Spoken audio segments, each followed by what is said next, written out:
Assalamualaikum warahmatullahi wabarakatuh. Ayah bunda dan anak-anak ustazah semuanya, apa kabar pagi ini?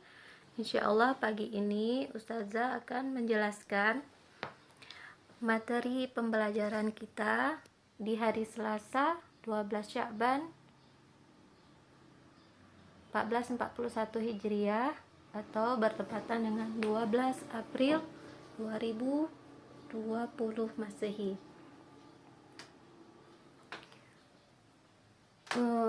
Yaitu murafakat bahasa Indonesia, materi paragraf narasi. Sebelum kita mulai belajar, kita baca doa dulu dan niatkan karena Allah Ta'ala. Di sini saya akan menjelaskan apa saja yang dipelajari tentang paragraf narasi di bawah ini. Nah, itu Ustazah udah melampirkan bahan belajar paragraf. Ada dalam bentuk Microsoft Word atau dalam bentuk foto. Ada 2 lembar ya. Nanti selanjutnya akan Ustazah jelaskan isi dari bahan belajar ini. Nah, untuk halaman yang pertama itu Ustazah menjelaskan tentang paragraf narasi. Pengertiannya. Paragraf narasi maksudnya adalah paragraf yang dibuat untuk menceritakan suatu peristiwa atau kejadian sehingga pembaca seolah-olah mengalami kejadian tersebut. Di dalam paragraf narasi itu ada banyak unsurnya, cuman hari ini saya hanya menjelaskan 3 saja. Nah, yang pertama tokoh. Adanya tokoh dalam paragraf narasi. Yang kedua, adanya kejadian atau peristiwa yang ingin diceritakan. Yang ketiga, adanya latar. Latar ini adalah bagian-bagian dasar yang paling diperlukan dalam sebuah cerita. Latar itu bisa berbentuk tempat, waktu, maupun suasana. Selanjutnya, Ustazah jelaskan ciri-ciri dari paragraf narasi. Ini paragraf narasi itu di dalamnya ada tokoh, ada tempat, waktu, dan suasana. Kemudian yang kedua mementingkan urutan waktu atau urutan peristiwa. Yang ketiga, narasi itu terdapat dalam karya tulis fiksi. Fiksi itu khayalan. Misalkan teman-teman bisa pernah mendengar dongeng atau novel atau lain sebagainya. Itu merupakan karya narasi berbentuk fiksi, khayalan yang tidak benar terjadi. Yang keempat, narasi juga terdapat dalam tulisan non-fiksi, artinya nyata, benar-benar terjadi. Itu bisa teman-teman lihat dalam buku-buku biografi, buku sejarah, seperti Sirah Nabawiyah. Nah, itu termasuk non-fiksi atau kisah nyata, dan juga terdapat dalam cerita di surat kabar dan lain-lain. Nah, seperti yang sudah jelaskan tadi, paragraf narasi itu ada 2 bentuk, yaitu non-fiksi, benar-benar cerita yang terjadi. Yang kedua adalah narasi fiksi, cerita yang tidak benar terjadi, tidak nyata.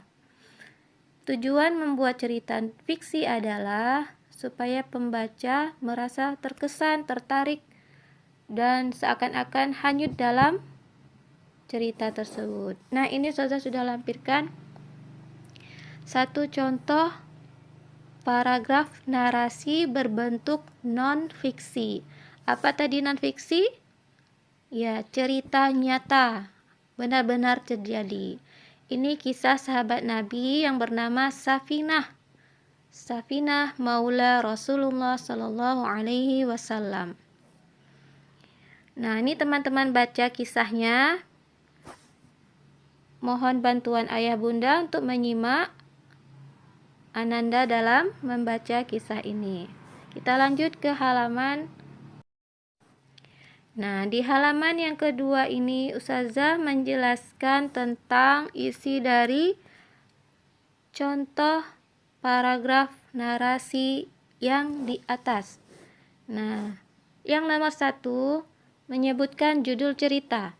Judul cerita dari contoh paragraf narasi non-fiksi di atas adalah kisah sahabat Nabi Safinah Maula Rasulullah Sallallahu Alaihi Wasallam. Yang nomor 2, cerita di atas terdiri dari 3 alinea atau paragraf. Teman-teman tahu apa ciri-ciri alinea? Nah, coba ingat kembali ya. Nah, yang ketiga, jenis paragraf narasi di atas adalah paragraf narasi non-fiksi. Nomor 4, mengapa dikelompokkan dalam paragraf narasi non-fiksi? Karena kisah tersebut adalah cerita nyata, benar-benar terjadi. Terjadinya kapan? Pada zaman Rasulullah Sallallahu Alaihi Wasallam. Nah, nomor 5, unsur-unsur dalam cerita tadi. Apa unsurnya? Ada tokohnya. Siapa tokohnya? Safinah dan Rasulullah Sallallahu Alaihi Wasallam. Tentu teman-teman tadi melihat ada banyak nama dalam cerita tersebut. Namun yang paling penting dalam nama-nama tersebut adalah Safinah dan Rasulullah Sallallahu Alaihi Wasallam. Bisa juga disebut dengan tokoh utama. Unsur yang lain adalah adanya kejadian atau peristiwa. Apa kejadian penting yang terdapat dalam cerita tersebut? Yaitu Safinah mampu mengangkat beban berat yang beratnya itu setara dengan beban yang biasa dibawa oleh 6 ekor unta. Unsur yang ketiga dalam cerita narasi adalah latar. Seperti saya sebutkan tadi, latar itu adalah bagian-bagian penting, bagian dasar yang terdapat dalam cerita. Latar pertama itu tempatnya. Tempatnya di mana? Di sekitar Arab. Waktunya, memang waktu itu banyak penjelasannya, ada sore hari, pada pagi hari, atau petang, begitu. Nah, di situ tidak dituliskan waktunya kapan, hanya dituliskan pada suatu hari. Teman-teman bisa menulis seperti itu. Ustazah, gimana kalau dalam cerita nggak ada waktunya? Berarti dikosongkan, tidak ada waktunya. Nah, suasana ini menjelaskan situasi, keadaan pada saat peristiwa itu terjadi. Suasana yang ada dalam cerita tadi adalah dalam keadaan perjalanan jauh dan dalam keadaan kelelahan, sehingga sahabat-sahabat Rasulullah yang lain mengatakan merasa berat membawa beban ini. Sehingga peristiwa penting itu terjadi, yaitu apa? Rasulullah meminta Safinah untuk mengangkat beban-beban berat tersebut. Kita lanjut, ini dia latihannya. Ustazah memberikan 2 macam latihan. Yang pertama, latihan 1, yaitu memahami isi cerita. Silakan teman-teman baca dari nomor 1 sampai 8. Mohon bantuan ayah bunda untuk membimbing Ananda dalam menjawab pertanyaan-pertanyaan berikut. Nah, latihan yang kedua yaitu teman-teman bisa mencari cerita Islami yang ada di rumah.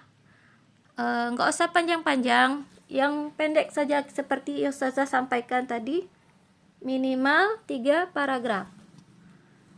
Setelah mendapatkan ceritanya, teman-teman bisa baca, pahami isi ceritanya, minta ditemani oleh ayah atau bunda yang ada di rumah untuk menyimak bacaan teman-teman. Nah, yang nomor 2 ini, setelah membaca, tuliskan penjelasan dari bacaan tersebut seperti yang dicontohkan pada kotak kiri. Mana yang kotak kiri? Nih dia kiri. Nah, seperti ini teman-teman jelaskan. Ada nomor 1, 2, 3, 4, dan 5. Ini dibentuknya. Itu untuk latihan yang nomor 2. Nomor 3, mintalah ayah bunda untuk menanyakan hal-hal yang berkaitan dengan bacaan yang teman-teman pilih tadi. Ayah bunda bisa tanya apa saja yang berkaitan dengan isi cerita yang teman-teman baca. Setelah ayah bunda bertanya, lalu tulis jawabannya di buku tugasmu. Seperti pada latihan 1 di atas. Mana yang atas? Nih, yang atas. Nah, jadi maksud dari dituliskan di buku tugasmu seperti pada latihan di atas, pertanyaannya nggak mesti sama. Safina adalah budak dari, bukan seperti itu, tapi tergantung dengan isi cerita dari yang teman-teman baca. Nah, segini dulu penjelasan Ustazah tentang tugas atau kegiatan belajar di Majelis Iman hari ini. Semoga Allah mudahkan. Kembali luruskan niat kita belajar karena Allah Ta'ala agar bernilai pahala dan mendapat keberkahan. Kita tutup dengan istighfar. Astagfirullah, astagfirullah, astagfirullah. Tutup dengan kifaratul majelis. Subhanakallahumma wa bihamdika asyhadu an la ilaha illa anta astaghfiruka wa atubu ilaik. Assalamualaikum warahmatullahi wabarakatuh.